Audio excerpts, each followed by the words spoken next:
안녕하세요. 오늘 저희가 받은 자료 뭉치는 그야말로 타임머신 같습니다. 정말 그렇죠. 창조의 새벽부터 시작해서 오늘날 포스트 모던 신학의 복잡한 논쟁까지 거의 4천년의 시간을 관통하는 거대한 서사를 담고 있거든요. 네, 마치 한 편의 장대한 드라마 대본을 요약해 놓은 것 같달까요? 맞아요. 이번 탐사의 미션은 이 방대한 이야기들을 하나님의 구속사라는 단 하나의 거대한 줄기로 깨워보는 겁니다. 자, 이 엄청난 이야기의 첫 페이지부터 한번 넘겨보죠. 네, 이 자료의 접근 방식이 아주 흥미롭습니다. 이게 단순히 역사들 사건들을 연대순으로 그냥 나열하는 게 아니에요. 네, 성경이라는 거대한 텍스트가 어떻게 각 시대의 질문과 부딪히고, 때로는 저항하고, 때로는 그 시대를 이끌면서 스스로를 증명해 왔는지를 추적하고 있죠. 상호작용을 보는 거군요. 바로 그거죠. 창조, 종교개혁, 계몽주의의 도전, 그리고 오늘 우리가 사는 이 다원주의 시대까지 이 모든 걸 하나의 맥락으로 연결해서 보는 시도 자체가 굉장히 야심찹니다. 시작부터 재미있는 지점이 있더라고요. 성경이라는 단어의 의미 말이에요. 그 부분. 영어 바이블은 그냥 책들, 그러니까 비블리아라는 뜻인데 우리가 쓰는 성경이라는 한자어에는 거룩함에 이르는 길이라는 훨씬 깊은 뜻이 담겨 있다는 분석이 인상 깊었어요. 그렇죠. 그 길의 첫걸음이 바로 태초에 하나님이 천지를 창조하시니라는 창세기 1장 1절인 셈이고요. 바로 그 지점, 성경의 시작과 끝을 연결하는 방식이 이 자료의 백미 중 하나입니다. 보통 창세기랑 요한계시록은 완전히 다른 책이라고 생각하기 쉽잖아요. 네, 그렇죠. 시대 차이도 엄청나고. 근데 여기서는 요한계시록 4장의 하늘 보자 풍경이 창세기 1장의 완성판이라고 보더군요. 창조세계 전체가 창조주를 경배하는 그 장엄한 모습 말이죠. 창조의 완성. 네, 특히 이미지의 변화가 극적인데요. 창세기 1장에서 혼돈과 공허의 상징이었던 그 깊은 물이 있잖아요. 네, 혼돈하고 공허한. 그게 요한계시록에서는 모든 것이 투명하게 비치는 수정과 같은 유리바다로 변합니다. 하나님의 통치 아래 혼돈이 완벽한 질서와 평화로 바뀌었음을 보여주는 아주 시적인 상징이죠. 그렇게 완벽하게 시작된 세계에 균열이 생기죠. 이 자료는 에스겔서와 이사야서를 근거로 루시퍼라는 존재의 타락을 이야기하는데 그 동기가 놀랍도록 단순하면서도 강력해요. 네, 바로 교만. 내가 가장 높은 이와 같아지겠다는 그 욕망 하나가 모든 걸 무너뜨리기 시작했다는 겁니다. 그리고 그 유혹이 곧바로 인간에게 이어지고요. 맞습니다. 하나님과 인간 사이의 첫 약속, 이른바 행위 언약이 깨지면서 죽음과 고통이 세상에 들어오게 되죠. 그런데 이야기가 절망에서 끝나지 않는다는 게 핵심입니다. 자료는 곧바로 창세기 3장 15절을 주목하는데요. 그 유명한 구절. 네. 여자의 후손이 뱀의 머리를 상하게 할 것이라는 이 구절을 최초의 복음, 즉 원복음, 프로토 에반겔리움이라고 부릅니다. 절망의 한 가운데서 던져진 첫 번째 희망의 씨앗인 셈이죠. 희망의 씨앗. 네. 그리고 아담과 하와에게 입혀주신 가죽옷도 그냥 옷이 아니라 앞으로 있을 누군가의 희생을 암시하는 상징으로 해석하고요. 이때부터 구원이라는 거대한 드라마의 막이 오르는 겁니다. 그렇게 시간이 흘러서 한 민족이 이집트에서 노예로 신음하고 있을 때 모세가 등장합니다. 6월절 어린 양의 피, 그리고 홍해가 갈라지는 기적을 통해 출애굽이라는 엄청난 구원을 경험하게 되죠. 여기서 광야 40년의 의미를 새롭게 조명하는 부분이 흥미로워요. 그 40년? 흔히 벌을 받는 시간이라고 생각하잖아요. 근데 이 자료는 훈련소라는 관점을 제시합니다. 훈련소요? 네.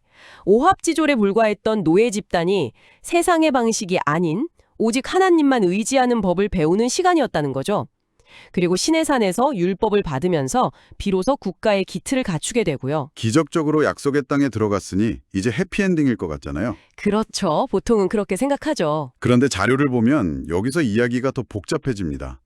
자유를 얻은 사람들이 오히려 길을 잃어버리는 이른바 사사시대라는 영적 암흑기가 찾아오죠. 사람이 각기 자기 소견에 옳은 대로 행했다는. 네, 바로 그 한 문장이 당시의 혼란을 전부 보여주는 것 같아요. 바로 그 혼란 속에서 역설적으로 왕을 향한 갈망이 생존합니다. 다윗과 솔로몬 시대에 잠시 황금기를 누리고 성전도 짓지만 결국 인간 왕이 가진 한계는 명확했어요. 한계가 있었죠. 네, 솔로몬의 타락 이후 나라는 남북으로 찢어지고 우상 숭배에 빠져 결국 아수르와 바벨론에 차례로 멸망하고 맙니다.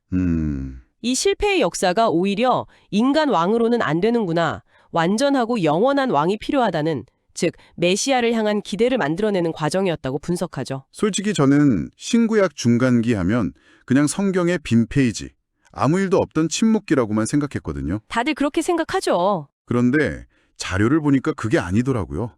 오히려 다가올 클라이맥스를 위해 무대를 준비하는 시간이었다는 분석이 정말 신선했습니다. 아, 그 비유.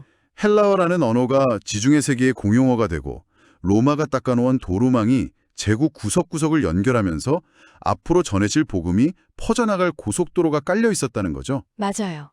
완벽한 타이밍이었던 셈이죠. 그리고 마침내 역사의 정점에 그 모든 약속과 예언이 가리키던 한 인물이 등장합니다. 바로 예수 그리스도. 네. 이 자료는 그의 성육신을 창세기 3장 15절, 여자의 후손이라는 약속의 성취로 봅니다. 아, 원복음의 성취. 그렇죠.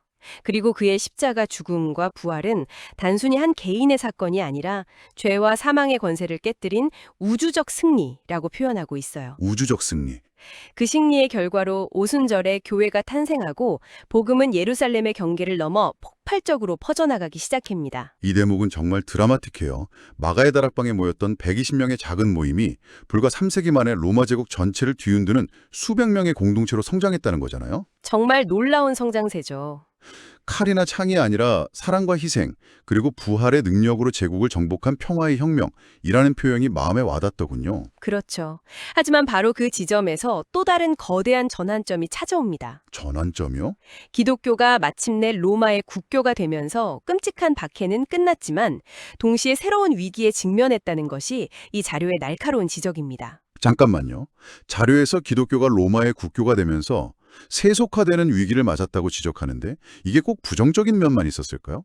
수백 년간 봤던 끔찍한 박해가 끝났다는 건 당시 사람들에게는 엄청난 축복 아니었을까요? 물론입니다. 그건 엄청난 해방이었죠. 상상할 수 없을 만큼요. 하지만 권력과의 결합을 가져온 부작용 또한 만만치 않았다는 겁니다. 어떤 부작용이죠? 이전에는 목숨을 걸고 지켜야 했던 신앙이 이제는 사회적 성공을 위한 수단이나 형식적인 종교가 될 위험에 처한 거죠. 아, 복음의 순수성이 정치 권력과 뒤섞이면서 희석되기 시작했다고 이 자료는 분석합니다. 진리의 칼날이 무뎌지기 시작한 셈이죠. 그 세속화가 정점에 달한 게 바로 중세교회군요. 이 보고서에서 중세교회를 속이 썩은 거대한 떡갈나무라고 비유하는데 정말 와닿는 표현이에요. 비유가 아주 절묘하죠. 겉보기엔 성당도 웅장하고 교황의 권위도 대단했지만 안에서는 면죄부 판매처럼 시스템의 근간을 흔드는 일이 벌어지고 있었던 거죠. 맞습니다. 당시 면죄부 판매원이었던 요한 테첼의 설교, 동전이 헌금함에 짤랑하고 떨어지는 순간 당신 부모님의 영혼은 연옥에서 튀어오른다. 이 외침은 당시의 타락을 상징적으로 보여줍니다. 바로 그 지점에서 개혁의 불꽃이 터져 나옵니다. 1517년 10월 31일 마르틴 루터가 95개조 반박문을 내걸죠. 네, 그를 깨운 건 로마서 1장 17절 오직 의인은 믿음으로 말미암아 살리라는 한 구절이었습니다. 이 구절이 당시 종교 시스템의 어떤 의미였는지 이해하는 게 중요합니다. 그러니까 솔라 피데, 즉 오직 믿음이라는 게 당시 사람들이 뭔가 대단한 행동을 하거나 돈을 내거나 고행을 해야만 구원받을 수 있다고 믿던 세상에 아니, 그런 조건은 다 필요 없고 오직 믿기만 하면 된다고 선언한 거니 그렇죠. 이건 당시 시스템 전체를 뒤흔드는 폭탄 선언이었겠네요. 정확합니다. 그건 신학적 논쟁을 넘어선 사회혁명적인 선언이었죠. 교황이나 사제의 권위를 거치지 않고도 모든 개인이 성경을 통해 직접 하나님과 만날 수 있다는 만인제사장설로 이어졌으니까요. 아, 그래서 파급력이 엄청났군요. 네. 루터 외에도 추뱅글리, 칼뱅, 심지어 더 급진적인 제세례파까지 다양한 개혁의 목소리가 터져 나오면서 교회는 항상 개혁되어야 한다는 중요한 원칙이 남게 됩니다. 하지만 그렇게 되찾은 성경의 권위가 또 다른 도전을 받게 되죠. 바로 계몽주의라는 거대한 흐름입니다. 인간의 이성이 모든 것의 중심이 되는 시대가 열린 거잖아요. 네.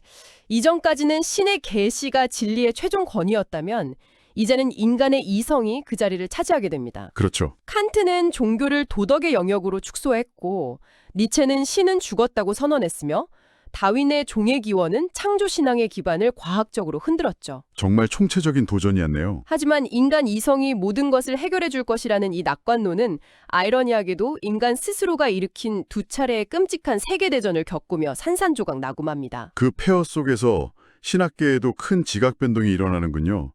20세기에 들어서면 칼 바레트나 루돌프 불트만 같은 거인들이 등장하는데 이 자료는 이들의 접근 방식이 흥미롭게도 정반대였다고 설명하네요. 맞습니다. 마치 서로 다른 방향으로 성경을 구하려 했던 셈이죠. 바르트는 인간의 언어나 이성으로 신을 말하려는 시도 자체가 교만이다. 하나님은 저 위에 계신 완전한 타자다. 라며 신과의 절대적인 거리를 강조했습니다. 완전히 분리시킨 거네요. 반면 불투만은 아니다. 성경에 담긴 신화적인 언어에 갇힌 메시지를 현대인이 이해할 수 있도록 비신화화해서 번역해줘야 한다고 맞섰고요. 현대인들을 위한 번역 작업? 네, 여기에 나치에 저항하다 순교한 보느퍼는 고난 없는 은혜, 십자가 없는 은혜는 값싼 은혜일 뿐이라고 외치며 행동하는 신학자의 모습을 보여주었죠. 1960년대 이후로는 그야말로 춘추 전국 시대가 열리는 것 같아요. 몰트만의 희망의 신학부터 시작해서 남미의 억압받는 민중 속에서 태동한 해방신학, 또 가부장적 구조에 저항하는 여성신학까지 정말 다양한 목소리가 터져 나오더라고요. 네, 이는 성경의 메시지를 추상적인 교리에 가두지 않고 각자의 구체적인 삶의 현장, 즉 고통과 억압의 현장으로 가져오려는 매우 긍정적인 시도였습니다. 긍정적인 면이 있었군요. 다만 이 자료는 이런 흐름이 자칫 기독교 신앙의 핵심적인 유일성을 상대화할 수 있는 위험도 내포하고 있다고 균형 있게 지적합니다. 그리고 마지막으로 오늘날 우리가 마주한 가장 강력한 도전으로 뉴에이지 운동을 꼽습니다.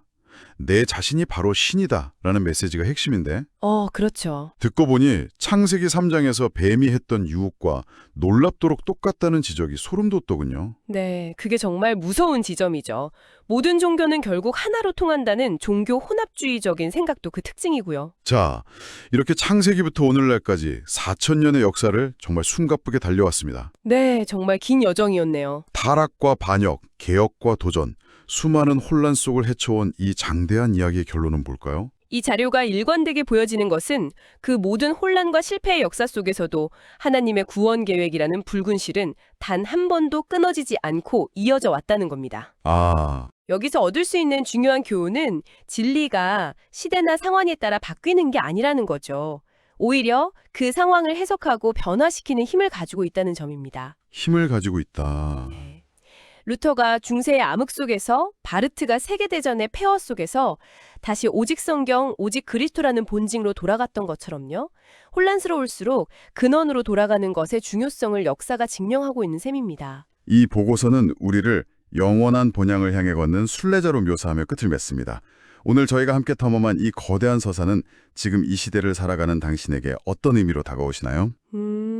수많은 이야기와 가치관이 뒤섞여 무엇이 진짜인지 알기 어려운 이 시대 속에서 이 4,000년을 끈질기게 관통해온 단 하나의 이야기가 당신의 삶과 우리가 사는 이 세계를 바라보는 관점에 어떤 새로운 질문을 던지는지 한 번쯤 깊이 생각해 보시는 건 어떨까요?